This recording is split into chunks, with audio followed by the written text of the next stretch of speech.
आज मैं आपको AWS की बेसिक सर्विसेज के बारे में सिखाती हूँ। और ये जो सर्विसेज है, ये वाला स्क्रीनशॉट तो आपने लिंक्डइन पे देखा होगा। तो मैं आपको एक एक सर्विस के साथ वॉक थ्रू करूँगी और बताऊँगी कि ये सर्विस क्या करती है और हमें ये क्यों चाहिए, और इसका एक अल्टीमेटली अगर आप एक मशीन लर्निंग मॉडल डिप्लॉय करते हैं तो ये कहाँ काम आएगी। तो चलो शुरू करते हैं। EC2 instance. EC2 इंस्टेंस पूरे AWS की स्टोरी का फंडामेंटल बिल्डिंग ब्लॉक है। अगर आप दुनिया में कोई भी कोड लिखते हैं और वो कोड आप कहीं भी लिखते हैं तो आपको उसे कहीं होस्ट करना पड़ेगा, आपको उसे कहीं किसी फिज़िकली किसी कंप्यूटर पे रखना होगा। तो वहीं पे आपका EC2 इंस्टेंस काम आता है, क्योंकि EC2 instance is the first fundamental building block of the entire ecosystem. क्योंकि जो आपकी एप्लीकेशन है वो सबसे पहले एक EC2 इंस्टेंस पे ही काम करेगी।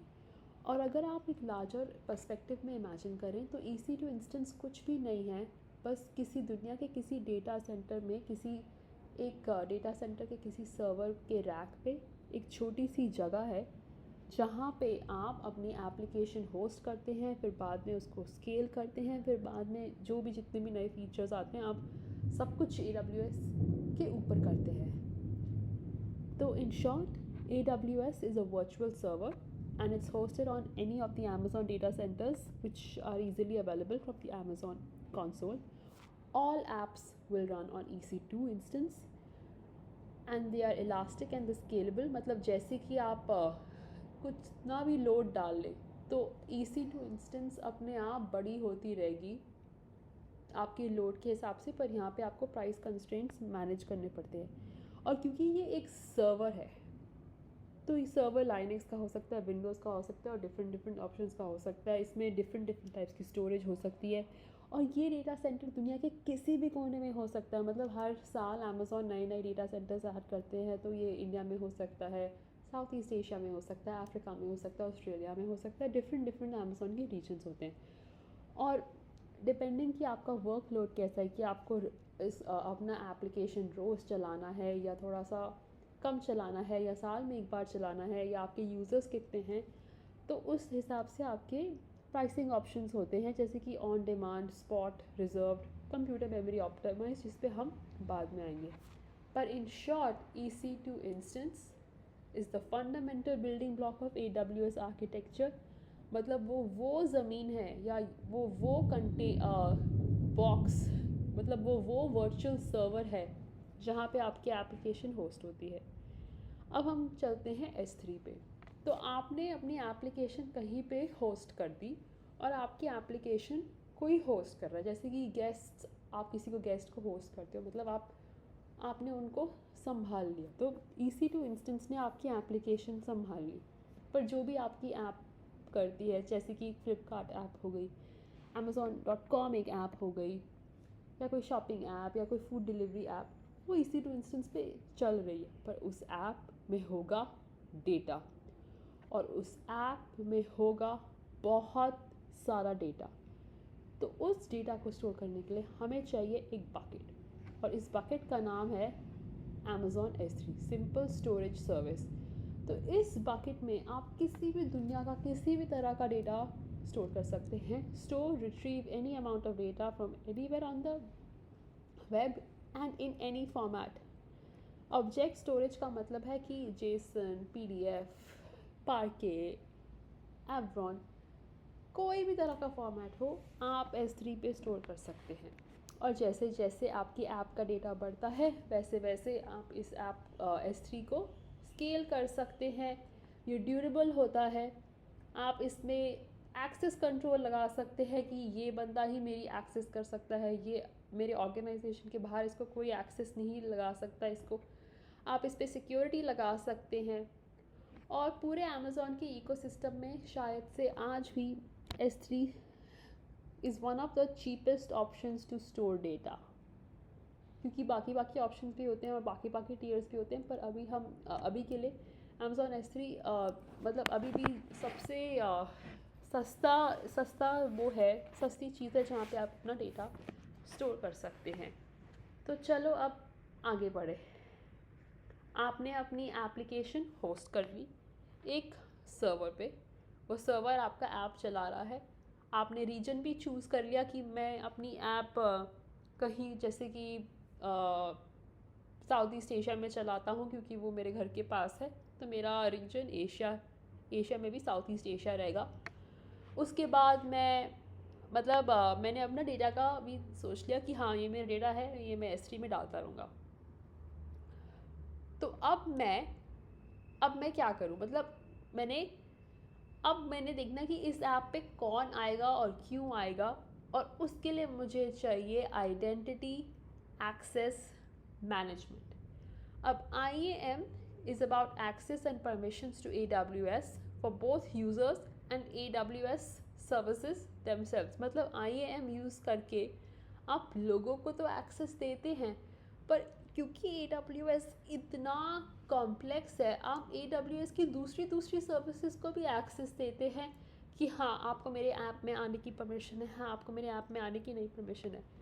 और इसमें सबसे फंडामेंटल है यूज़र्स, जो व्यक्ति या जो सर्विस जो यूज़ कर रहा है। Groups can be a group of people, जैसे कि एक डिपार्टमेंट को एक्सेस दे दिया, जैसे कि HR डिपार्टमेंट को ये ऐप का एक्सेस है पर मे बी फाइनेंस डिपार्टमेंट को नहीं है, ऐसा कुछ। और रोल, और जैसे कि पर्सन ए का ये रोल है कि वो एडमिनिस्ट्रेटर है क्योंकि वो HR है, पर जो शायद फाइनेंस डिपार्टमेंट है वो सिर्फ व्यू ओनली है, वो रीडर है। तो डिफरेंट परमिशंस भी हम IAM के साथ एक्सेस कर सकते हैं। तो IAM के फीचर्स हैं फाइन ग्रेन्ड एक्सेस कंट्रोल, मतलब टेम्प्रेरी क्रेडेंशियल्स, क्योंकि अगर आप ऐप एक्सेस करते हैं तो आपको टेम्प्रेरी पासवर्ड की, मतलब पासवर्ड नहीं, एक तरह से क्रेडेंशियल्स मिलते हैं। और उसके बाद इंटीग्रेशन IAM के, आपके पास IAM है तभी आप दूसरी ऐप्स के साथ इंटीग्रेशन कर सकते हैं। और सबसे फंडामेंटल IAM का तो ये है कि सिक्योरिटी, आपके पास आइडेंटिटी एक्सेस मैनेज है तभी आपकी ऐप सिक्योर है। अब हम जाएंगे एप्लीकेशन लोड बैलेंसिंग पे।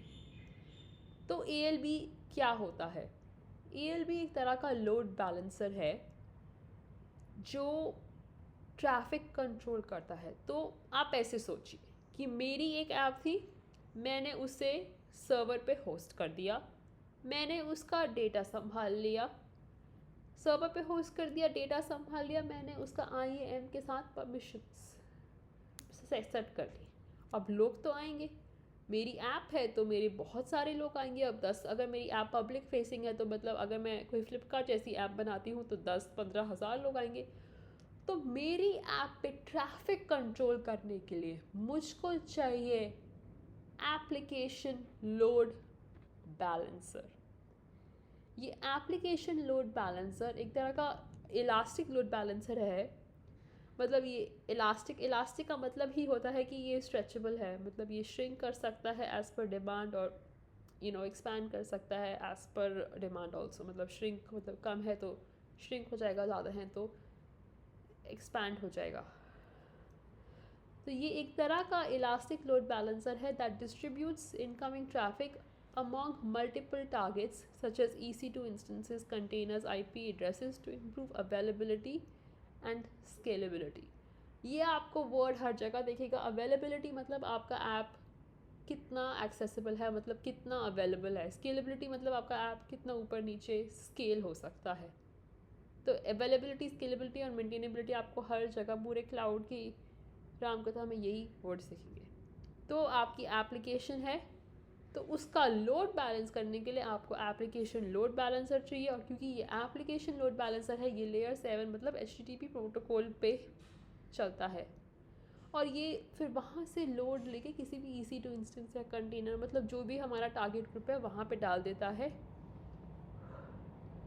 और जैसे कि जो डेटा आ रहा है वो उस पर हेल्थ चेक भी करता है। कभी कभी आप वेबसाइट पे जाते तो आप देखते हैं क्लाउडफेयर। तो क्लाउडफेयर एक तरह का मतलब सिक्योरिटी टूल तो है, पर एप्लीकेशन लोड बैलेंसर भी है, क्योंकि वो देख रहा है कि जो डेटा आ रहा है वो अच्छा है कि नहीं। और एप्लीकेशन लोड बैलेंसर से आप इंश्योर कर सकते हैं कि जो आपका डेटा है वो across multiple availability zones available है। अब और क्योंकि आप आपने अपने डेटा पे एप्लीकेशन लोड बैलेंस लगा दिया, तो इससे आप टू सम एक्सटेंट कॉस्ट्स भी मेंटेन कर सकते हैं। क्योंकि अगर मतलब एप्लीकेशन फट गई या टूट गई, तो इससे अच्छा तो आप एप्लीकेशन लोड बैलेंसर्स लगा दें। अब हम इसके यूज़ केसेस देखते हैं। The most fundamental use case of application load balancer is hosting a web application और API, डिस्ट्रीब्यूटिंग ट्रैफिक, जो मैंने बता चुकी है, routing this traffic and supporting containerised workloads. अब कंटेनराइज्ड वर्कलोड्स का मतलब होता है कि हम थोड़े बाद में देखेंगे, पर जो भी आपने काम किया है उसको वो वो सारा जो ऐप का जितना भी पैराफर्नेलिया है, जितना भी आसपास है, उसको हम मैनेज करेंगे। पर आप ये याद रखें, मतलब hosting the web app, distributing the traffic and routing the traffic to the necessary endpoint। चलो, अब ये है इलास्टिक लोड बैलेंसिंग। तो एप्लीकेशन लोड बैलेंसिंग और नेटवर्क लोड बैलेंसिंग और gateway load balancing different layers पे काम करती है। तो एप्लीकेशन मतलब एप्लीकेशन लेयर पे काम कर रही है, नेटवर्क मतलब नेटवर्क लेयर पे काम कर रही है, गेटवे लोड बैलेंसिंग मतलब वो गेटवे लेयर पे काम कर रही है, जैसे कि थर्ड पार्टी वर्चुअल ऐप्स, या अगर कोई थर्ड पार्टी सर्विस आपकी ऐप पे आना चाहती है तो वो गेटवे हो गया। तो और नेटवर्क लेयर तो हमारा TCP/IP हो गया। तो डिपेंडिंग अपॉन कि आप कौन सी लेयर पे हैं स्पेक्ट्रम के, मतलब एप्लीकेशन पे हैं कि आप अंडरलाइंग इंटरनेट लेयर पे हैं कि आप उसके बीच की मतलब गेटवे लेयर पे हैं, जहाँ पे दूसरी तरह की थर्ड पार्टी सर्विसेज आपके इकोसिस्टम में घुसना चाहती है, तो आप इलास्टिक लोड बैलेंसिंग यूज़ करेंगे। और ये एक अम्ब्रेला टर्म है, आपको इसकी चीज़ें से चिंता करने की ज़रूरत नहीं है। लैम्डा, ये लैम्डा जो है AWS लैम्डा, ये पूरे AWS का सबसे फंडामेंटल कॉन्सेप्ट है, क्योंकि ये सॉल्यूशंस आर्किटेक्ट के एग्ज़ाम पे आपको बार बार दिखेगा। मतलब आपने ऐप बना दी, पर वो ऐप तो बन गई, पर वो 90% ऐप तो पाइथन या C# या C+, किसी भी प्रोग्रामिंग लैंग्वेज में चलती होगी। तो वो जो कोड है जो आपकी ऐप को चलाता है, और उस कोड को संभालना, उस कोड को मैनेज करना, वो लैम्डा करता है। Lambda is an AWS service that helps you run code which is ideally less than 15 minutes on your app. So using Lambda, you don't need to provision EC2 containers. Lambda runs your function only when needed and charges you only for the compute time used. तो मतलब अगर मैं आपको एक example देती हूँ, जैसे कि आपने एक मतलब एक एक्शन लिखा, ट्रिगर का मतलब एक्शन होता है कि आपको मतलब लैम्डा चलाना है। जैसे ही आपकी S3 पे आपके जो फाइल स्टोरेज सिस्टम है, ऐसे ही कोई आपको कोई फाइल डालता है, आपको लैम्डा चलाना है ताकि वो आपकी ऐप चल जाए, और AWS को पता चल जाए कि इसमें फ़ाइल आई है, और आपको नोटिफिकेशन मिल जाए, और आपका मतलब कंटेनर सर्विस चल जाए। तो आप लैम्डा में कोड लिखेंगे, मतलब आप पाइथन में कोड लिखेंगे, किसी भी लैंग्वेज में कोड लिखेंगे, और आप लैम्डा चला देंगे। तो जैसे ही आपकी S3 में कोई भी जैसे कि फोटोग्राफ या डेटा आता है, तो लैम्डा ट्रिगर होता है, और फिर आपको नोटिफिकेशन लैम्डा से नहीं, मतलब सिंपल नोटिफिकेशन सर्विस से मिलता है। पर इन अ स्टेप यहाँ पे एक्शंस ट्रिगर हो जाते हैं, जैसे कि लैम्डा से मतलब लैम्डा नोटिफिकेशन के लिए होता है, पर लैम्डा से अगर मतलब ये फ़ोटो आ गई, तो मुझे उस फोटो का कुछ करना है, जैसे इस फोटो को रीसाइज करना है, तो मैं लैम्डा से करूँगी। तो एक लैम्डा एक तरह का ब्रिज है बिटवीन सर्विसेज। अगर मुझे सर्विस A और सर्विस B को कनेक्ट करना है, और मुझे तो मैं पाइथन कोड तो लिख लिया, पर पाइथन कोड को चलाना है उन सब के बीच में, तो मैं लैम्डा यूज़ करूँगी। बहुत सारे केसेस हैं जैसे आप लैम्डा यूज़ कर सकते हैं, पर ये सबसे आसान केस है, मतलब रनिंग अ पाइथन कोड और running any form of code on any type of AWS service. अब RDS तो सबको पता है, मतलब एक डेटाबेस हो गया। RDS का मतलब ही होता है रिलेशनल डेटाबेस, जिसमें रोज़ और कॉलम्स होते हैं। एक तरह से ये SQL का डेटाबेस ही हो गया। और ये ट्रेडिशनल डेटाबेस है, जैसे कि जो ट्रेडिशनल डेटा सेट्स पे काम करते हैं, जहाँ पे आपके कॉलम्स होते हैं डीमार्केटेड और उसके अंदर रोज एंट्रीज होती है।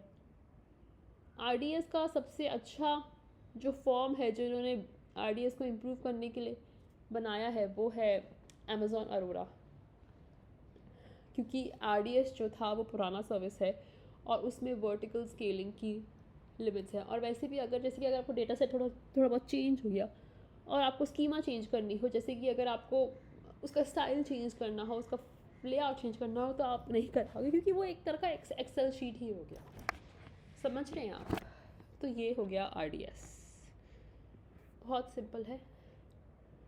क्लाउड वॉच, अब हमने इतना बड़ा राम कथा लिख दी, हमने सर्वर को EC2 पे होस्ट कर दिया, हमने डेटा S3 पे डाल दिया, हमने IAM से एक्सेस कंट्रोल सारा मैनेज कर लिया, उसके बाद हमने इलास्टिक लोड बैलेंसिंग लगा दी, हमने एप्लीकेशन लोड बैलेंसिंग लगा दी।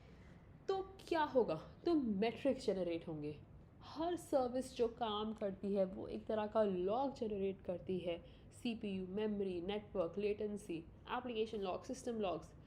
और फिर उन लॉग्स के साथ आपको अलार्म्स भी चाहिए होंगे कि अच्छा बाबा इतना मत चलो, रुक जाओ, अगर ये कोई थ्रेशोल्ड एक्सीड होता है तो मेरे को नोटिफाई करना।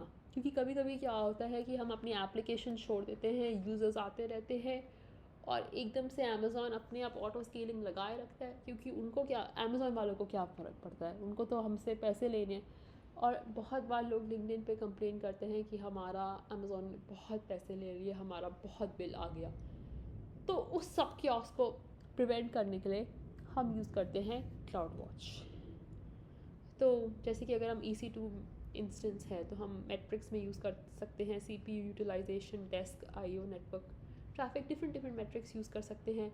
अगर हमने रिलेशनल डेटाबेस लिया है तो हम ADB connections, read write latency use कर सकते हैं।